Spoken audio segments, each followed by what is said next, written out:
o pescoço que a medicina não pôde curar. Eduardo sempre foi um homem trabalhador. Aos 42 anos, ele carregava nas costas não só as caixas de mercadorias da padaria onde trabalhava como entregador, mas também a responsabilidade de sustentar a esposa, Dona Maria, e os 2 filhos pequenos. A vida não tinha sido fácil. Depois de perder o emprego fixo numa fábrica, ele aceitou qualquer serviço que aparecesse, mesmo que isso significasse levantar às 3 da manhã para amassar pães ou carregar sacos de farinha até o fim do dia. Mas há 6 meses, algo pior do que a fadiga começou a atormentá-lo. Uma manhã, Eduardo acordou com uma dor aguda no pescoço, como se alguém tivesse cravado uma faca entre suas vértebras. No início, achou que era só um torcicolo, aqueles que passam com um pouco de repouso e pomada. Porém, os dias se arrastaram, e a dor não só persistiu como piorou. O pescoço ficou tão rígido que ele mal conseguia virar a cabeça. Qualquer movimento brusco disparava uma pontada que o fazia suar frio. Os médicos não sabiam dizer ao certo o que era. Uns falavam em hérnia cervical, outros em artrose precoce. Fizeram exames, receitaram remédios fortes, injeções, fisioterapia.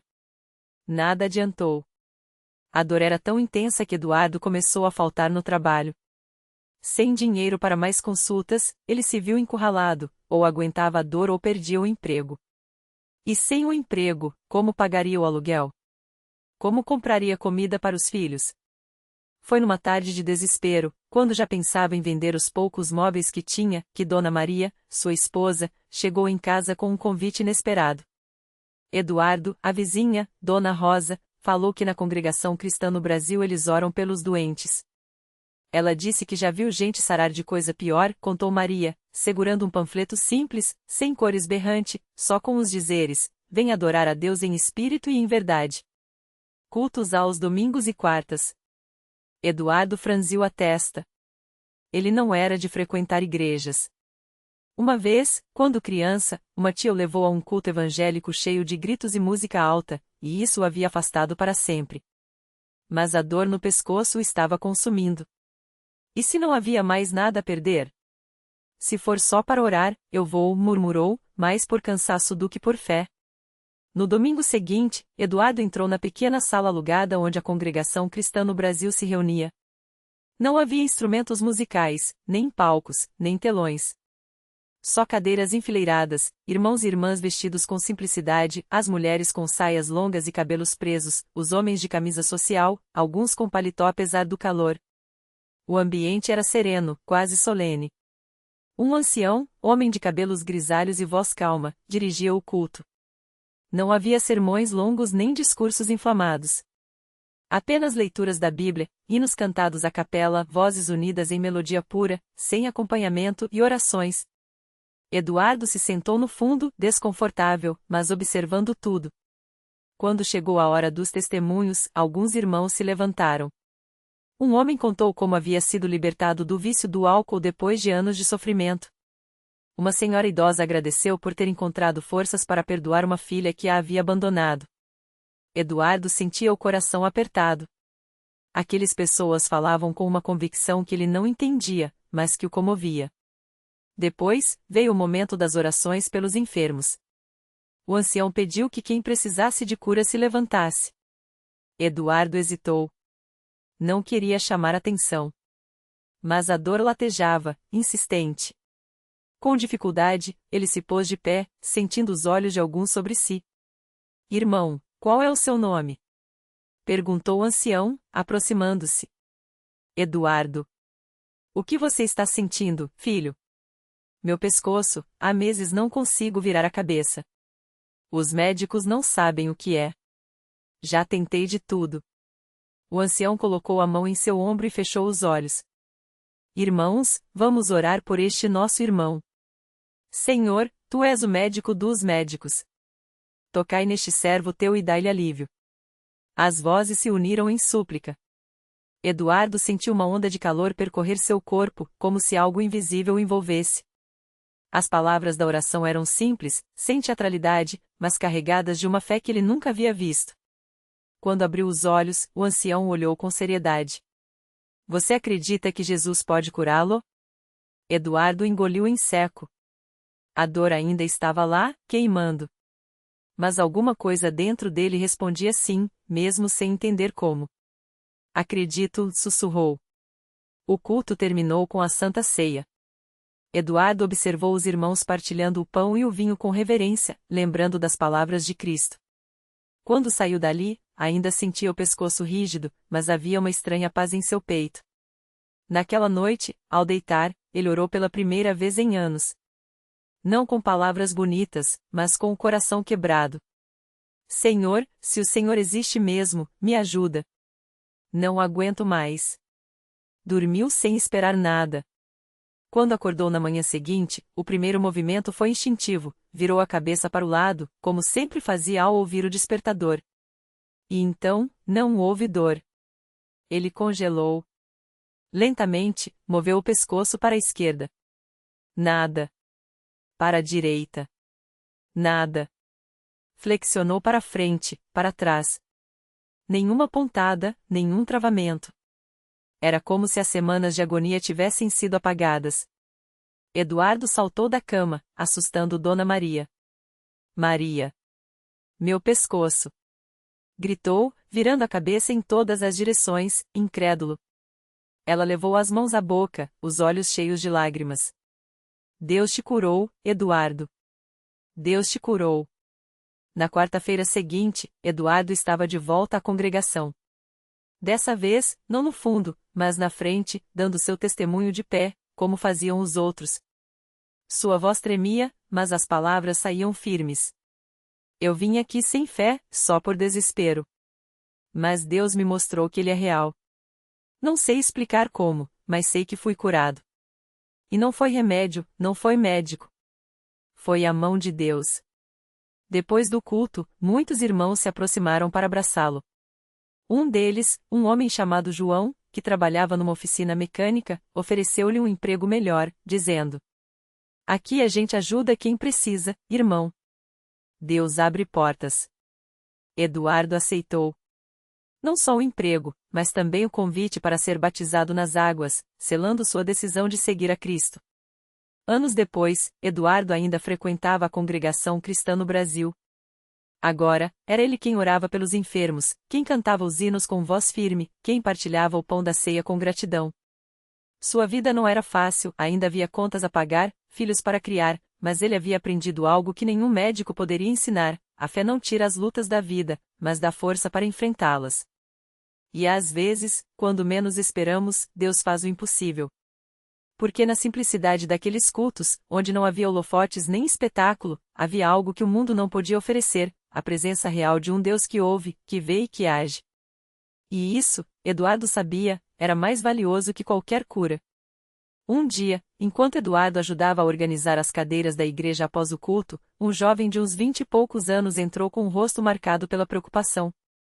Chamava-se Lucas, e suas mãos tremiam enquanto segurava um papel amassado. Era um exame médico.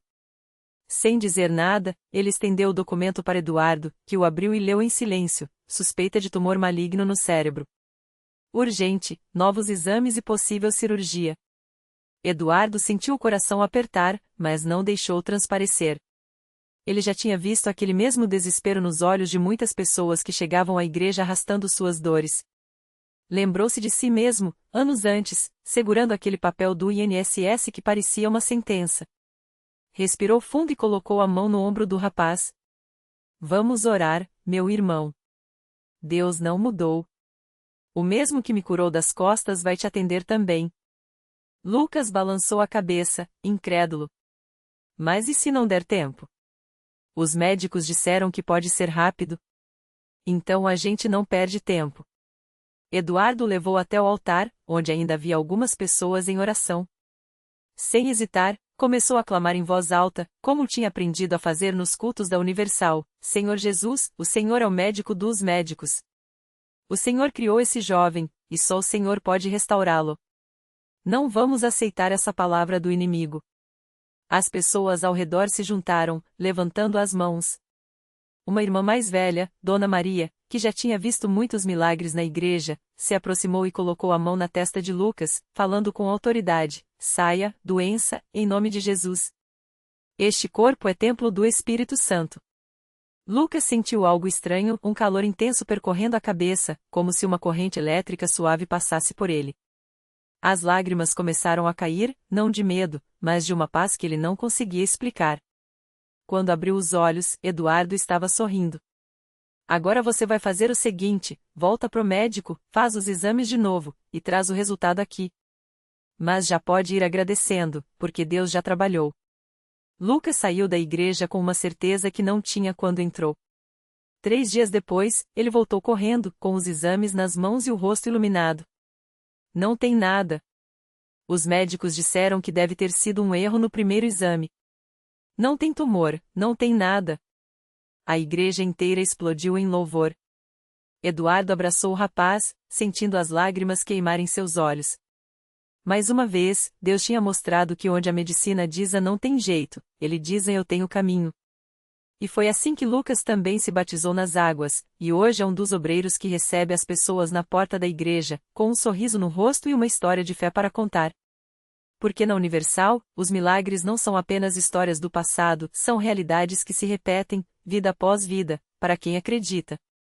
Eduardo, agora com os cabelos já grisalhos, olha para trás e vê uma trajetória que só a mão de Deus poderia ter escrito. Das costas quebradas à saúde restaurada, do desemprego à bênção do trabalho, da dúvida à certeza de que, não importa o tamanho da batalha, a vitória já está garantida quando se confia em Jesus.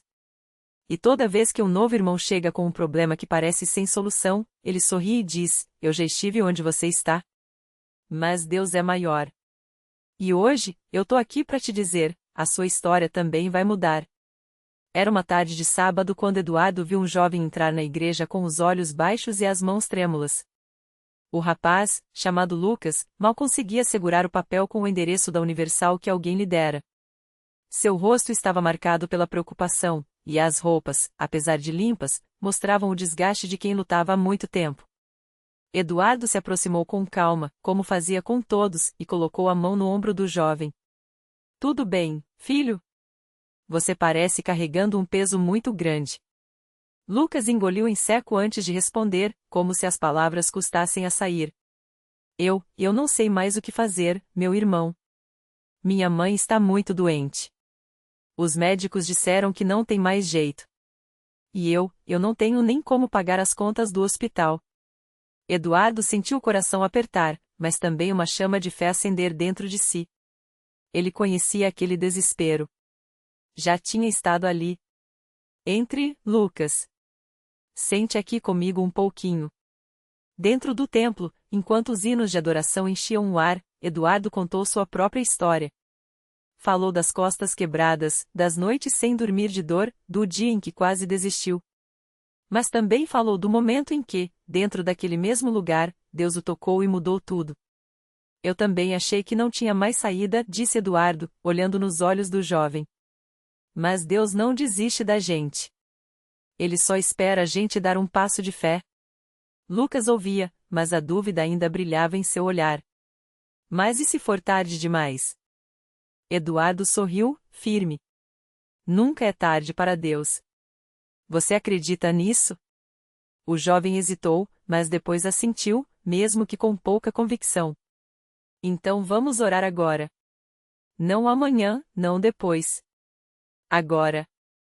E ali mesmo, entre as fileiras de cadeiras, Eduardo impôs as mãos sobre Lucas e começou a clamar.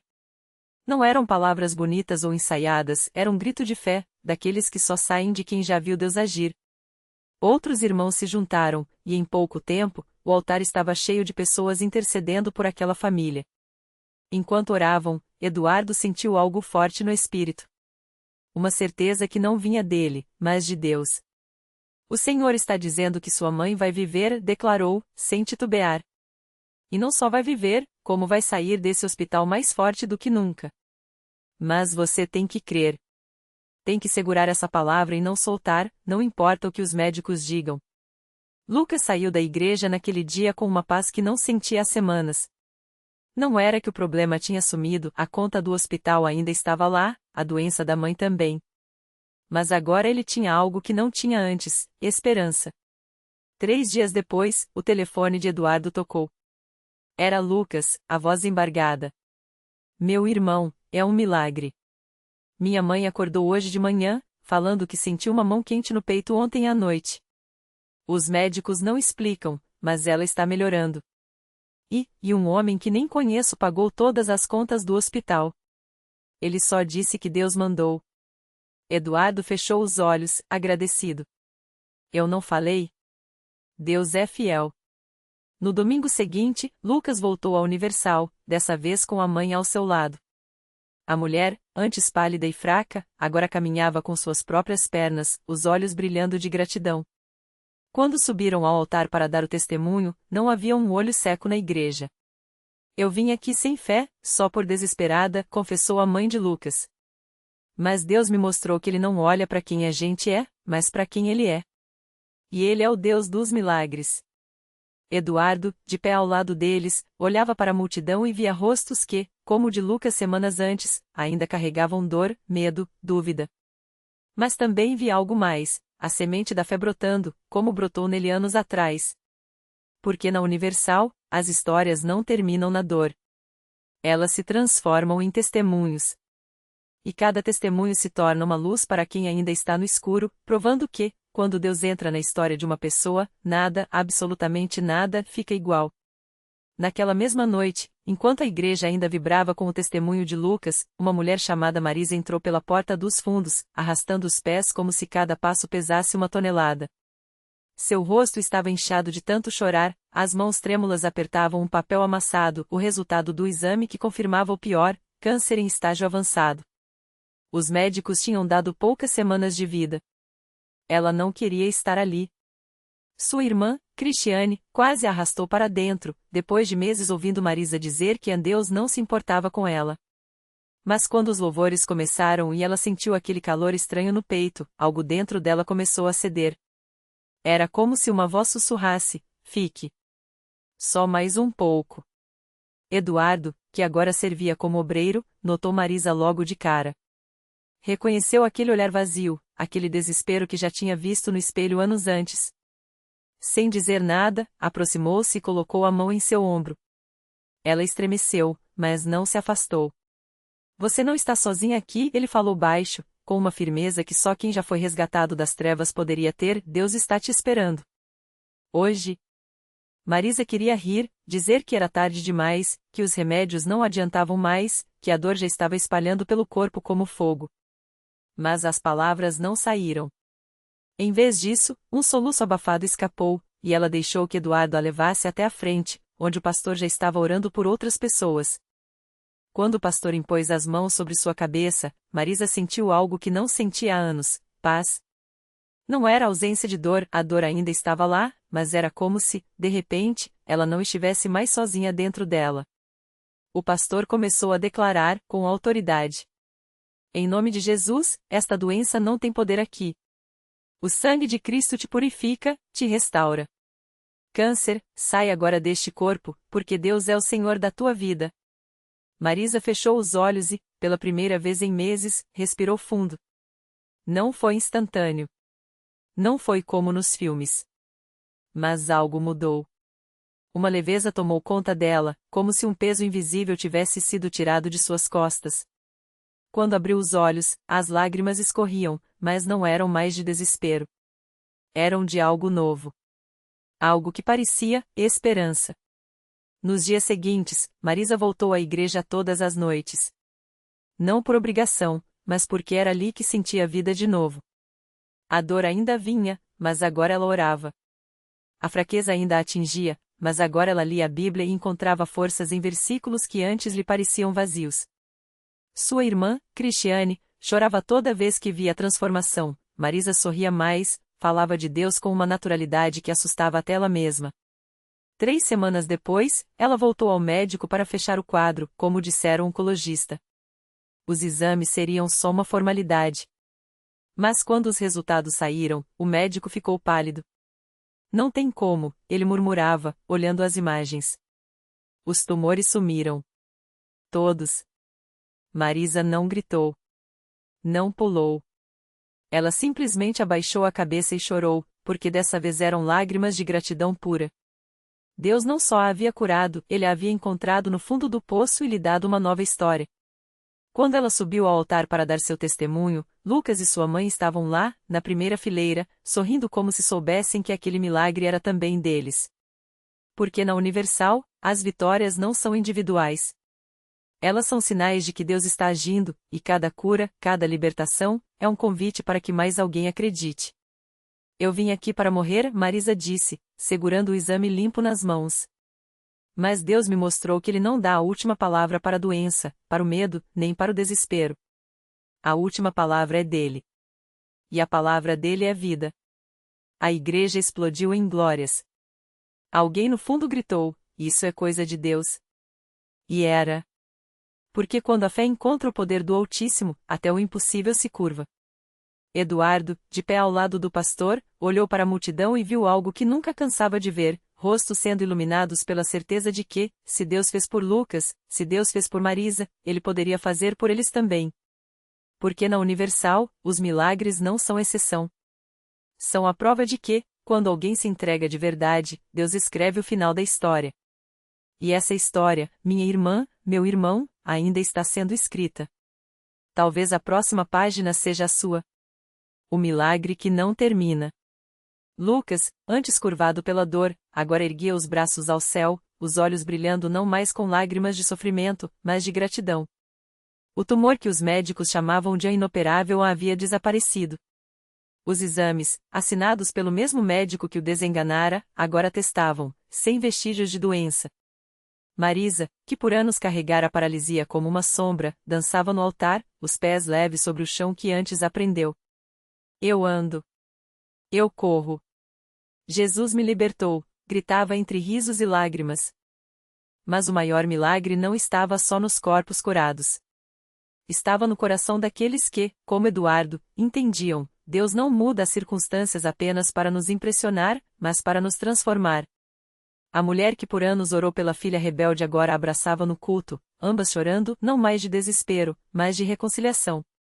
O homem que chegou arrastando dívidas e vergonha agora segurava um envelope com a palavra pago escrita à mão, um emprego inesperado como prova de que Deus ouve até o suspiro mais sufocado. O pastor, com a voz embargada, apontou para a cruz no palco. Muitos aqui vieram buscando um milagre no corpo, mas Deus quer fazer um no seu espírito. Porque a cura que ele mais deseja não é a da carne, mas a da alma que se rende a ele. Silêncio. Então, uma mulher no fundo se levantou, trêmula. Eu tenho câncer. Os médicos me deram 3 meses. A igreja inteira se ajoelhou. Não por pena, mas por fé. Porque ali, entre paredes simples e corações quebrantados, eles sabiam, Deus não divide seus milagres em grandes ou em pequenos. Para ele, cada vida é uma história que merece um final de vitória. Eduardo fechou os olhos e sorriu. Lembrou de quando, anos antes, ele mesmo era o desenganado, não por uma doença, mas pela amargura de um coração ferido. Até que, num altar como aquele, entregou suas cicatrizes e descobriu que Deus não apaga o passado, ele o redime. Agora, olhando para a multidão, via o que o inimigo não queria que enxergassem: milagres não são eventos isolados, são sementes. Cada cura, cada libertação, é um convite para que alguém mais creia. A música começou, suave, tudo posso naquele que me fortalece. E enquanto as vozes se uniam, Eduardo sentiu o espírito sussurrar: escreva a próxima página. A sua. Lições que ficam. 1. Deus não está limitado pelo seu diagnóstico. O que os homens chamam de fim, ele chama de oportunidade. 2. A fé não nega a dor, e ela entrega.